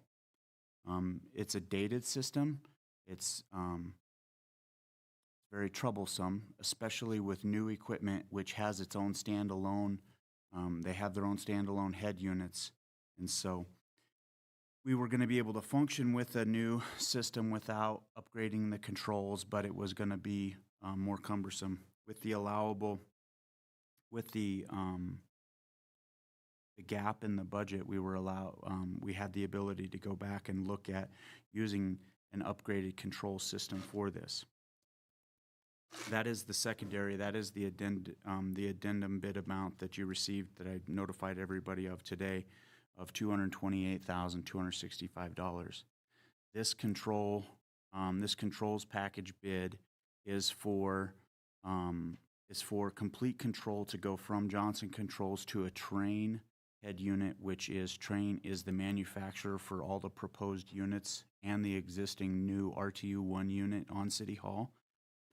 Them being made by the same manufacturer and being responsive to the bid allows us to use a single control system on there that's provided by them. It's upgradable. It is very user friendly. We had the privilege of using this software a little bit while we were troubleshooting some issues on some installation issues on RTU1 when it was being installed. They plugged the unit in and just let us monitor it for a while they were looking at the unit themselves, and it worked very well. So in closing, I'll get to the budget impact. The budgeted impact for this project was $1,450,500. A portion of the project, $1.258 million, will be reimbursed through the ARPA grant awarded through the Wyoming Office of State Lands and Investment Boards. The remaining obligation of $192,500 would be paid through a budget allocation. Overall, the project came in $832,967 under the budget. With the addended addition on there, it is under the budget for $604,702. This appears at first glance to be a large amount, but there is some thought into the reasoning why these numbers are off.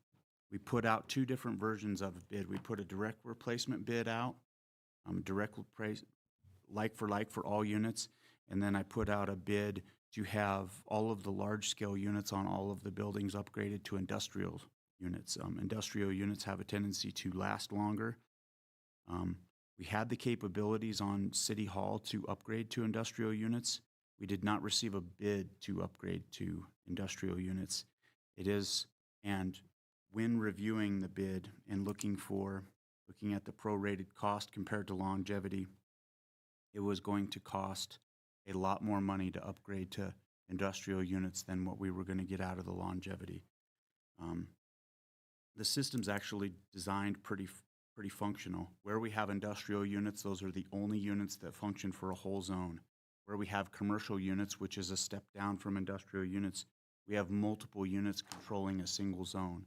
So if one of those units go down, we still have another unit working in that zone. If RTU 1 goes down, there is no other unit working in RTU 1 or in zone 1. And so there's some viability between that.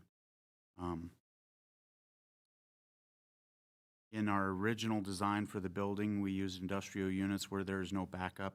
And all of the original units with our maintenance program in place lasted approximately 30 years, plus or minus a year from their installation. It is proposed that those would be the longevity moving forward. It is my recommendation that the City Council awards the bid for the City of Riverton HVAC systems upgrade in the amount of $617,533 with the addended bid amount of $228,265 for a total of $845,798 to Sweetwater Air, and I stand for any questions. Thank you. I'd entertain a motion, and it's up to the council really, as we had discussed, the bid award as had been presented with the 450 or so thousand versus the 617,533. So I'd entertain a motion as to either or. Your Honor, I would move that we accept the bid from Sweetwater Air for the new air conditioning units with the control system for a total of $845,798. Second. Okay. Motion by Councilman Bailey, second by Councilman Peranto. Any other discussion? I have a question. So I assume that the control system would still fall under the ARPA grant qualifications, and we could still, and would our matching amount change to a certain percentage of that total?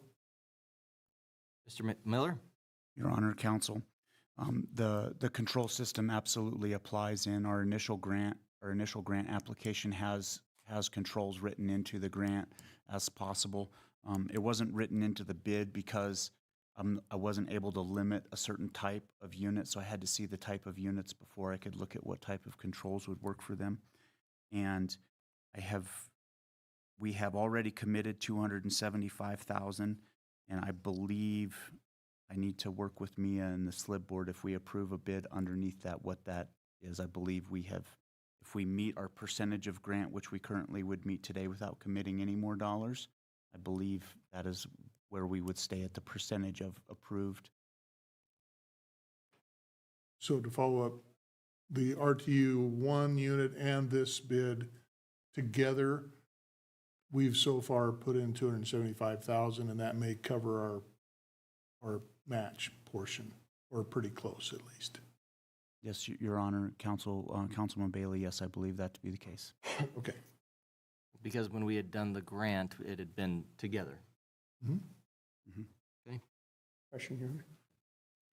Mr. Miller, does the new rooftop unit for the airport accommodate any expansions of that facility? Your Honor, Councilman Peranto, currently no. The design matches the system that's there. In review, I also put out a bid for a revamp of the design of the HVAC systems for the airport, and was told that that was a wrong question to ask. The building is designed for individual units to be installed as the building upgrades, and all of the ducting systems were built that way. It was not built for large-scale equipment to be put on that portion of the roof to feed other portions of a building that doesn't exist yet. It's a large building with multiple small units on it, and that's the way the whole system is designed. I'd have to rebuild it from scratch to use a different type of... So as it expands, you'd have to add an additional unit to cover that expansion? Yes, Your Honor, Councilman, that is correct. I did want to, if we had some grant money to do that, I did want to include that upgrade in this project, so we had the ability to expand in the future. So when we were proposing a terminal upgrade, we could say we're already vested in a terminal upgrade, but it was not feasible with the design of the system that's there. Great, thank you. Any other questions? Any other discussion, amendments? All in favor, say aye. Aye. Any opposed, say nay. I vote aye. Motion passes. And I apologize, I was giving the wrong amounts. 617,533 was the original, 845,798 is the amend, as with the addended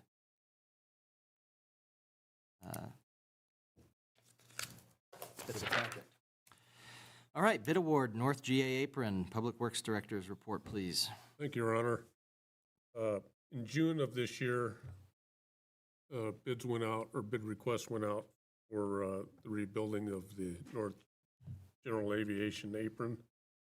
We had 2 bidders attend the pre-bid, one virtually and one in person.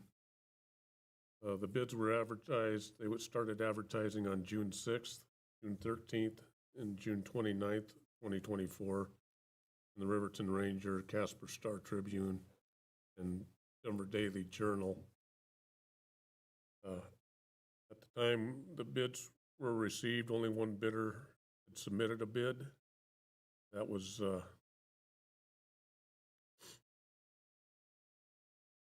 Century Companies. Their bid came in on at $2,881,035. It's over $400,000 over what the engineer's estimate was at the time.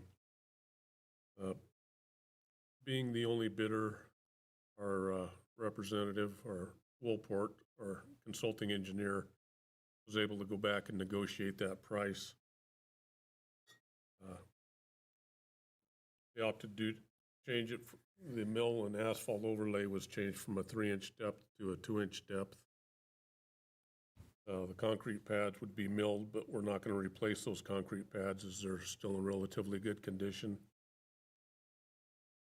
And we also added change for a different floodlight pole. Ultimately, that next bid came in at total bid $2,413,465. Schedule 2 of this project, that $118,600, is also included in this figure. That replaces regulators up at the airport that run the aviation lighting at the facility. We have one, it's in relatively new, it's probably 4 years old, give or take. The rest are very old and starting to fail. We were able to build 3 new regulators into this project, and we'll keep the old one as a standby. This is related to the resolutions that you passed a couple minutes ago. We'd seek approval from the City Council to award this project for $2,413,465 to Century Companies. And I'd stand for any questions. Thank you. I'd entertain a motion to award Schedule 1 and Schedule 2 of the North General Aviation apron to Century Companies in the amount of $202,413,465. So moved. Second. Motion by Councilman Peranto, second by Councilman Bailey. Any other discussion or questions? Your Honor. Councilman Larson? $2,413,465.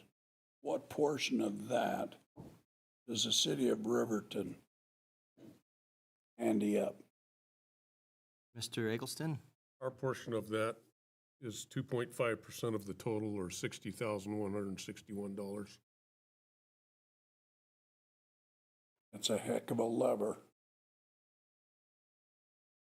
That's about the same thing Councilman Peranto said. Pretty good bang for your buck. Anything else? Yeah, quick question, Your Honor. Yes, sir. Mr. Eggleston, does that also help facilitate any conduit or anything electrical for self-serve fueling in that project? Your Honor, Councilman Peranto, Our electrical, the subcontractor for the Century Companies has already identified that there is conduit and electricity currently buried in the location that we'd be looking at, self-service pumps. Awesome, thank you. Any other discussion? All in favor, say aye. Aye. I vote aye. Any opposed, say nay. Motion passes. Riverview Road Agreement, Fremont County Engineering Services. Public Works Director's report, please. Thank you, Your Honor. Let me get back to my place.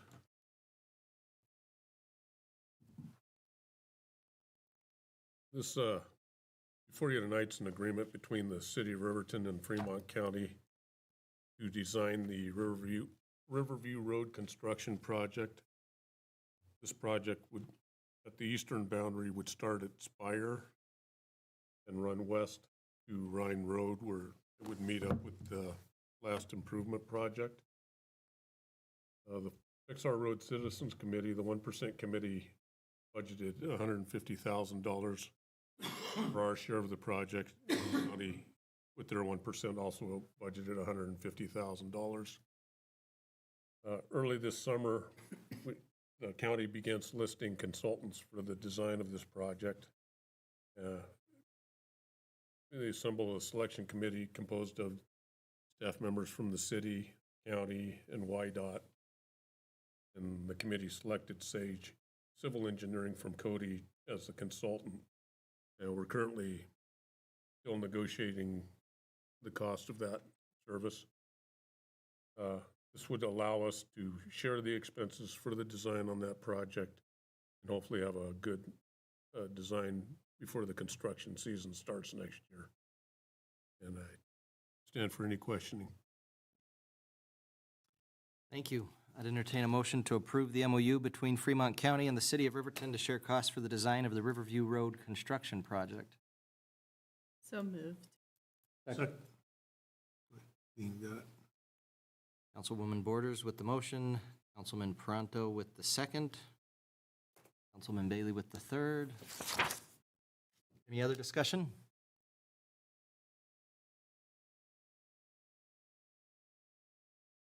All in favor, say aye. Aye. Any opposed, say nay. I vote aye. Motion passes. We would like to have an executive session tonight. I'd entertain a motion to convene into executive session for the purpose of litigation, considering litigation to which our governing body is or may be a party, in accordance with Wyoming Statute 164405A, Romanet 3. And personnel, considering the appointment, employment, right to practice, dismissal, complaints of charges against a public officer, professional person, or employee in accordance with 164405A2, or for the purpose of considering offers, tendering wages, salaries, benefits, terms of employment during negotiations in accordance with 164405A, Romanet 10. So moved. Councilman Bailey with the motion, Councilwoman Borders with the second. Any other discussion? All in favor, say aye. Aye. I vote aye. Any opposed, say nay. Motion passes. Invite Mr. Butterfield to an executive session with us. We stand convened into executive session at 9:07 p.m.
All right.